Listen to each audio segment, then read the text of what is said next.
ఈరోజు రాష్ట్ర వ్యాప్తంగా కల్తీ మద్యం మీద చనిపోయిన ప్రజలకి అండగా, పసుపు కుంకుమలు పోగొట్టుకున్న అక్కా చెల్లెమ్మలకి అండగా ఈరోజు వైఎస్ఆర్ కాంగ్రెస్ పార్టీ ఈ నిరసన కార్యక్రమం చేస్తుంది.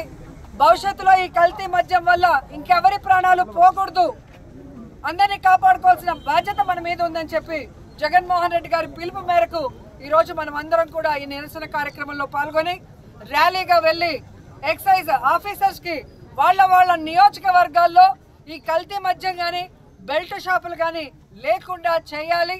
అలాగే తప్పుడు కేసులు పెట్టకుండా నిజంగా ఎవరైతే సారా కాల్స్తున్నారో, ఎవరైతే బెల్ట్ షాపులు నడిపిస్తున్నారో, ఎవరైతే కల్తీ మద్యాన్ని అమ్ముతున్నారో వాళ్ళని అరెస్ట్ చేయాలని డిమాండ్ చేస్తూ ఉన్నాం. ఎందుకు ఈరోజు ఇంత గట్టిగా మనం ఫైట్ చేస్తున్నామంటే మొన్ననే మొలకల చెరువులో ఇబ్రహీంపట్నంలో దాదాపుగా 20,000 లీటర్లు కల్తీ మద్యం దొరకటం జరిగింది. ఇంత పెద్ద ఎత్తున ఫ్యాక్టరీలు పెట్టి ఇంత పెద్ద ఎత్తున కల్తీ మద్యం ఈరోజు రాష్ట్ర వ్యాప్తంగా అన్ని షాపులకు కూడా తెలుగుదేశం పార్టీ నాయకులు పంపిస్తున్నారంటే దీనికి ప్రభుత్వం అండ లేదా అని అడుగుతున్నా. చంద్రబాబు నాయుడు లోకేష్ అండ లేకుండానే ఇంత పెద్ద మద్యం మాఫియా లిక్కర్ స్కామ్ జరుగుతుందా అని ప్రశ్నిస్తున్నా. ఇంత పెద్ద స్కామ్ పైన విచారణ జరిపించాల్సిన బాధ్యత కూటమిలో ఉన్న కేంద్ర ప్రభుత్వం మోడీ గారి మీద ఉందని కూడా ఈ సందర్భంగా తెలియజేసుకుంటున్నా. ఎందుకంటే హిందుత్వం మీద మీ పార్టీ ఉంది, మహిళల పసుపు కుంకాలని కాపాడాల్సిన బాధ్యత మీ మీద ఉంది. మీ కూటమిలో ఉన్న చంద్రబాబు నాయుడు గారి ప్రభుత్వం ఈరోజు మద్యం మాఫియాను చేయాలనే జగన్మోహన్ రెడ్డి గారి మీద, అలాగే ఆయన నాయకుల మీద ఏ విధంగా తప్పుడు కేసులు పెట్టి జైల్లో పెట్టి లిక్కర్ స్కామ్ అని అబద్ధాలు ప్రచారం చేశారో అందరూ కూడా గమనించారు. కర్మ ఎవరిని వదిలిపెట్టదు, కర్మ ఎవరినైనా కూడా ఎగిస్తంతుందనేది మరొకసారి ప్రూవ్ అయింది. చంద్రబాబు నాయుడు ఏదైతే అబద్ధపు నింద మా మీద వేశాడో ఈరోజు వాళ్ళు చేసిన తప్పుని కర్మ వాళ్ళకి కొట్టింది, సాక్ష్యాధారాలతో దొరికేలా చేసింది. ఈ దొరికి ప్రజల మధ్యలో దోషిగా నిలబడ్డ Chandrababu Naidu as usual divert politics start చేశాడు. ఈ డైవర్షన్ పాలిటిక్స్ ఎలా ఉన్నాయంటే దొరికిన జయచంద్రారెడ్డి వైఎస్ఆర్సీపీ కోవట్ అంట. మరి నువ్వెందుకయ్యా టికెట్ ఇచ్చావు? గతంలో నీ పార్టీలో గెలిచి మళ్ళీ నెక్స్ట్ టైం 2019లో ఓడిపోయిన శంకర్ యాదవ్ కిందకి ఇవ్వలా అంటే దొరికితే వైఎస్ఆర్సీపీ వాళ్ళు, దొరకకపోతే తెలుగుదేశం జనసేన వాళ్ళ అంటే ఈరోజు తెలుగుదేశానికి వైఎస్ఆర్సీపీ నుంచి వచ్చిన వాళ్ళందరూ కూడా లావు కృష్ణ గారు కానివ్వండి, వేమిరెడ్డి శాంతి గారు కానివ్వండి, వేమిరెడ్డి ప్రభాకర్ గారు కానివ్వండి, మాగుంటి సుబ్బరామరెడ్డి గారు కానివ్వండి, ఆనం గారు కానివ్వండి, అలాగే సుభాష్ గారు, అలాగే గొలుసు పాల్సారు, వీళ్ళంతా కోవట్లేనా వైఎస్ఆర్సీపీ? సో సిగ్గొచ్చాడు చంద్రబాబు నాయుడు. అనుభవం ఉంది అని చెప్తున్నావు, నీ అనుభవం అవినీతికి, నీ అనుభవం ప్రజల్ని దోచుకోవడానికి తప్ప దేనికి ఉపయోగపడదని మరోసారి నిరూపించబడిపోయింది.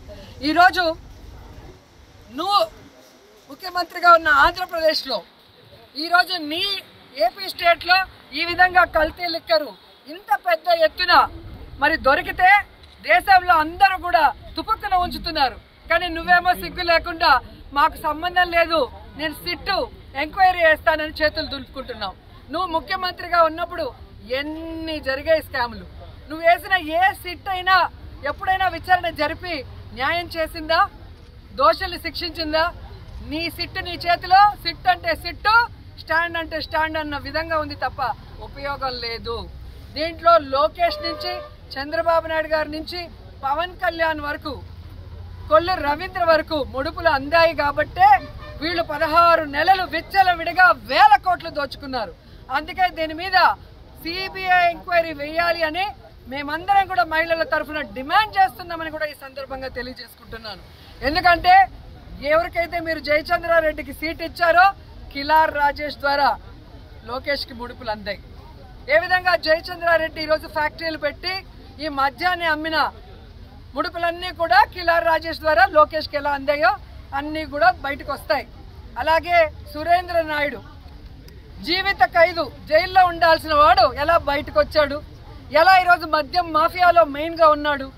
మీ ఆశీర్వాదంతో కాదా? మీరు కదా జీవిత ఖైదుకి క్షమాభిక్ష పెట్టించి మీరు అధికారంలో 2014 నుంచి 19లో ఉన్నప్పుడు బయట తీసుకొచ్చి ఈరోజు అతని ద్వారా ఈ కల్తీ మద్యం మాఫియా చేయిస్తుంది నిజం కాదని నేను అడుగుతున్నా. ప్రశ్నించాల్సిన పవన్ కళ్యాణ్ సైలెంట్గా ఉన్నాడు అంటే అతనికి పెద్ద ప్యాకేజే దొరికినట్టుంది, అందుకే ప్రశ్నించడం లేదు. కాబట్టి వీళ్ళందరి బండారం బయటపడాలి అంటే సిబిఐ విచారణ అవసరమని కూడా డిమాండ్ చేస్తూ సిబిఐ విచారణ జరిగేంత వరకు కల్తీ మద్యం మాఫియాని నశింపచేయాలి.